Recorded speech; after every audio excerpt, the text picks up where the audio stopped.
গতিকে টিয়কৰ সন্মানীয় সকলো সাংবাদিকক আমি বৃক্ষৰোপণস্থলীলৈ আহিবৰ কাৰণে অনুৰোধ জনাইছোঁ।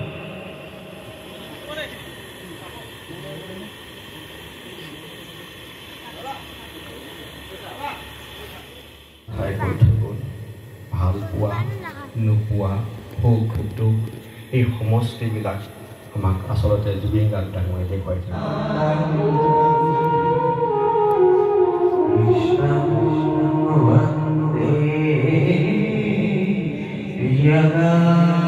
দিলোঁ কিন্তু গুৰু বুলি অকল জুবিনে কৈ গ'ল নকলে দেই।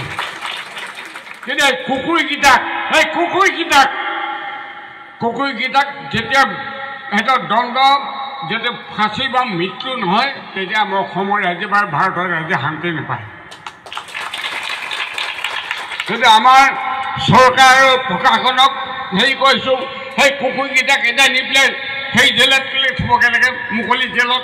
আমাৰ গুৱাহাটী জেল নাই নেকি?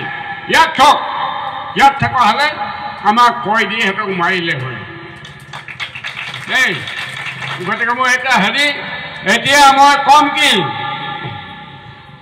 জুবিন তুমি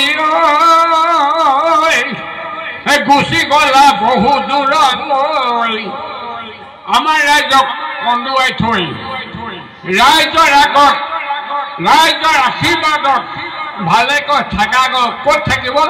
আকাশৰ বুকুত গৈ। সেইটোৱে আমাৰ ৰাইজে প্ৰাৰ্থনা এটা কৰিব লাগে। মই কৈছোঁ দেই। ধন্যবাদ।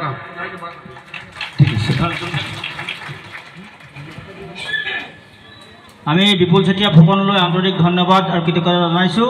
তেখেতে এইটো বয়সতে যে আহি ইয়াত উপস্থিত হ'লি তাৰ কাৰণে তেখেতক কৃতজ্ঞতা জনাইছোঁ আৰু তেখেতক আমি নিজৰ আসন গ্ৰহণ কৰিবৰ কাৰণে অনুৰোধ জনালোঁ।